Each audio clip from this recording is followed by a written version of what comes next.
Hey, fun people! Welcome back to Everything Aja. If you're new here, hi, my name is Aja. I am an educational consultant who is dedicated to help teachers and even homeschool moms increase reading achievement. And I do that by making reading as fun, simple, and strategic as possible. I'm so excited to have you today, as this is going to be a first of many. I want to call these, and you guys can let me know if you guys have a better idea. But relaxation Saturdays. I don't know. I'm thinking about a name for it. But I do want to go live each and every Saturday at 10 a.m. Eastern Standard Time. So allow us to just chat it up.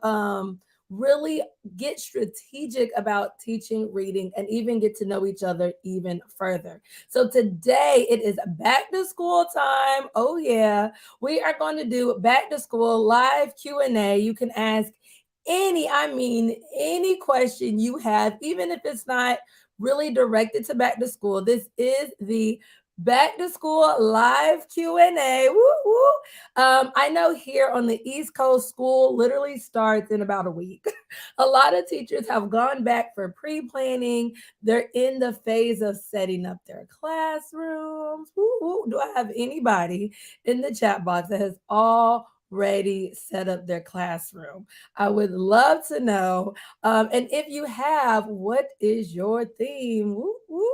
But yeah, so most teachers, why y'all let me know that most teachers right now are setting up their classroom, and it's really cool. In fact, I even did an entire video of like different tips that you can use to set up your classroom for reading success, because there's a lot more that comes into it that we don't even realize. Like when we go and we talk about, setting up your classroom, what does that actually entail? What does that look like? What are some different things you have to have, within your classroom for whole group, small group, even independent reading? Yep, that's a whole thing. Having an independent area is a whole thing. So let me know, have you guys already set up your classroom? I know some people on East Coast, not East Coast, but Midwest, they might not get started till after Labor Day, but go ahead and soak all of it in now, because you'll be doing this in just a few weeks also. So there, I just did a whole classroom setup video. I actually, one of my friends, she is a teacher, she's a fourth grade teacher, so I literally set it up just like I would help you guys. I was like, hey, can I have your classroom? She said, sure. Free classroom setup for me. And in that video, I talk about how it's so important to have your whole group area with all the students facing the board or whatever the focal point is. I talk about your small group area, things that you have to have set up. Now, for this particular classroom, they're in the middle of switching from balanced literacy to science of reading, so you don't see the reading strategies posted. That's the only thing that I probably would have had set up in my classroom. And then I also set up the independent reading area, and I share with you in that video exactly how to set up a leveled library. So if you're in the middle of classroom setup, go ahead, watch that video, get all of your teacher tips, especially if you're a new teacher. Do I have any new teachers out there? Let me know down below in the chat box. Oftentimes I'm like, do I need more for the new teachers? So let me know exactly what you guys do need. Like I said, this is a live Q&A. I want to be as helpful to you as possible, so you technically can drive this show or drive this boat. But yeah, so let me know if you're new to teaching. And I also want to know, I mean, it feels like this summer just flew by, like whew, was gone. Do I have anybody out there that's like, oh my goodness, it did, it flew by? So I want to know, how do you feel? What are your feelings about going back to school? I feel like this time is a time where we feel stressed. You might feel overwhelmed. Maybe you're sad. Maybe you're excited. How do you feel? Because I think it's important that we understand how we feel, so that as we enter school, we could understand how our students feel. Because oftentimes they feel the exact same way that we feel. We feel anxious, they're anxious. We're sad the summer's over, they're sad the summer's over. We're excited to see all of our little teacher friends, they're excited to see all their little student friends. So a lot of those feelings are the same no matter if you're the teacher or the student. Oftentimes questions I get, I know I just received one question. I have a shout out in a second to share with y'all. Whoop, whoop. But oftentimes I get a lot of questions from you guys about reading. So we can definitely strictly talk about reading, but more importantly, reading going into a new school year is important to understand exactly where your students are and where you want them to go. So that is very important, especially in the beginning of a school year. In the beginning of a school year, you want to make sure that you understand at least as much as possible where your students are coming in or the knowledge that they are bringing in with them. So one thing you can do, I know first week of school is always filled with that, is to just take a quick readiness checklist or a quick readiness assessment to just figure out exactly where they are and what they're missing. It is impossible for students to be prepared for the current or upcoming school year if they're coming with a lot of learning gaps. So I actually just dropped the link in the chat box to my free kindergarten through fifth grade readiness checklist. But you'll see that that checklist has all kindergarten through fifth grade standards that a student should have when they're coming in. So if they're going into fifth grade, what are the main standards that they should have mastered in fourth grade? So it's not all the standards, but it's the big standards that will almost have a domino effect on that next grade level standards. So definitely check out that checklist. It's free, y'all. But definitely it will help you get prepared to teach your students, because during back to school, the most important thing we can do, especially that first week of school, there's two things that you want to make sure that you have. The first thing is you want to make sure that you build established relationships with, actually there's three. Okay, I lied. There's three things you want to do the first week of school. First thing, you want to build a relationship with your students. Create, that's your time to build bonds. It's actually the time that students will actually begin to understand and know who you are. And if you don't do this right, then you could have a crazy school year. But it's, if you do this correct and you just spend the time to get to know your students, then they'll spend that entire, they'll have the relationship with you that will carry out through the entire rest of the school year. And so in order to do that, in order to create those fun bonds and really open and transparent bonds, you can certainly do first week of school icebreakers. I'm always talking about icebreakers. In fact, I just added the link down to that. I'm like, dang, I prepared y'all for the first week of school. I have 6 games and even 20 writing prompts that can prepare you for the first week of school. So I just dropped that link as well. So get prepared for the first week of school by playing just get to know you games. Have fun with your students so that you can build a strong classroom community. So the first thing you want to do in the first week of school is build that classroom community, create those strong bonds, create that relationship. The second thing you want to do, back to the readiness checklist, is understand as the teacher, what does your students already know? What are they coming in with? You need to know even things like any disabilities, any IEPs, any 504s, any of that. And then what do they know? What are they coming with? I.e., do they have any big major learning gaps? What are some learning gaps that I need to address before I even start the grade level standards? I need to know what they already know so that I know how to proceed come the second week of school and beyond. The third thing you want to do on the first week of school is establish your routines. This is where classroom management really kicks in it.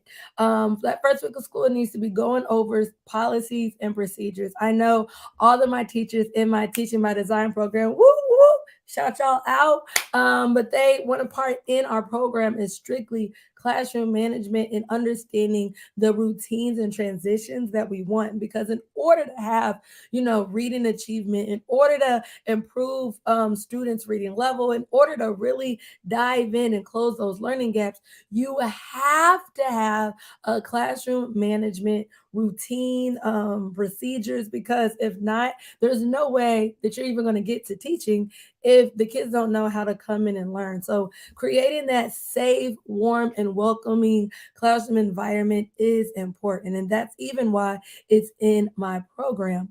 So shout out to y'all. Y'all are amazing. So those are the three things that you definitely want to do the first week of school. I recently also did some reading ELA first week of school activities. Um, so I can put that down below in the chat box as well. But in that video, I give you 5 reading and writing first week of school activities.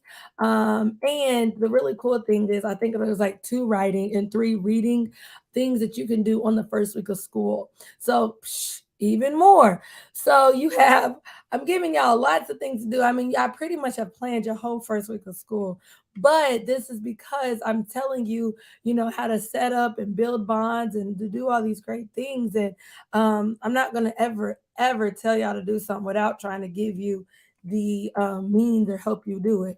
I also just dropped the back to school icebreakers. So some of those 6 games that I was talking about are in those back to school icebreakers. And so you have all the icebreakers. They are literally play and play. So you display them on your board, hit play, the kids play. There are printouts that you can play with your students. So there you go. You're welcome. um, but definitely, I want to help you guys out. So, like I stated, how you feel is also a replication of how your students feel. So, if you feel overwhelmed, then hopefully what I just shared with you can help you get rid of that overwhelmed. If you feel more encouraged now, like, okay, those are the only 3 things I really need to be worrying about, and now you've given me the tools, then let me know that down below in the chat box.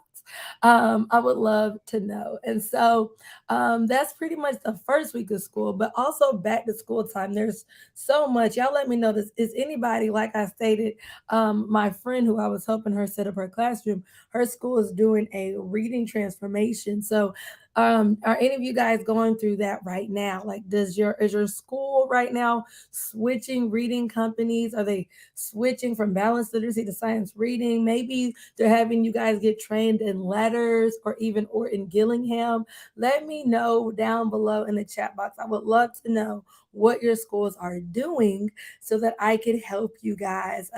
Plus, I just love to know.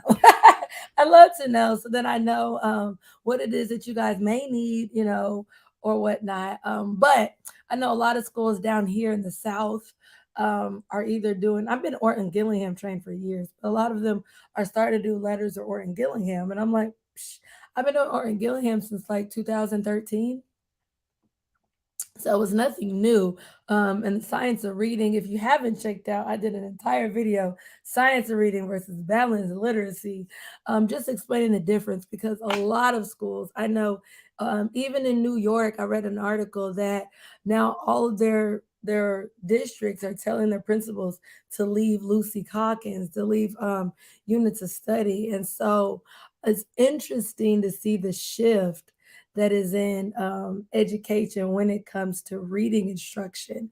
So we can't talk about reading instruction without actually talking about the shift and transformation that's occurring. And so yes, y'all just let me know. I love to chat. But this was back to school and those are my back to school tips. I actually don't want to keep y'all on here any longer, but I actually have to go to the doctor. My daughter has what is it? A swollen lymph node. So we've had to like run to the doctor, but I wanted to definitely get on here and give you guys some back to school tips before I have to go and take her to the doctor because I've been super worried all night, all morning. I'm like, okay, she'll be okay. So if you guys have ever had that, I would love to, know your stories. Because as a mom, I'm like super worried. I know I have like a goiter right here that I'm dealing with, and now my baby got a thing in her neck, and I'm like, no, what is going on? What is going on? All my moms out there know. I'm like, I could be sick all day long, but I don't want her to be sick. So we're about to go do that. But I do want to jump on here every single Saturday and do some sort of live Q&A. So this is what I need from you. One, I need a really cute title for these. Y'all let me know. I am open. What would be a really cute title for lives on Saturday mornings? Like, I don't know. Y'all let me know because when I came up with relaxation Saturday, it just doesn't ring like there's no bell, it doesn't have any to it. Of course, if you did like Tuesday, it could be like talking Tuesday. But what do you do for Saturday lives? I have no idea. So I am definitely open and I'm definitely open to topics. I know when I was doing the lives on with you guys during the summer, it was like on weekdays and you guys are able to join. So I was trying to think about like a day where all coasts, no matter where you are, could definitely hop on and join. So that's why I did Saturday mornings. I know who wants to wake up on Saturday and talk about reading, but maybe it's you, maybe you do. So let me know title and what did I say? I want y'all to let me know title and topic, title and topic, the topics that you guys will want to talk about on Saturdays, and also a great title for our lives on Saturdays. Well, I hope you enjoyed those three really cool back to school tips. If you have any questions, let me know down below in the chat box and I will answer them. Bye, you guys. And if you have not seen any of those videos, and if you don't have your first week of school activities, what are you waiting on? The links are all down below in the description.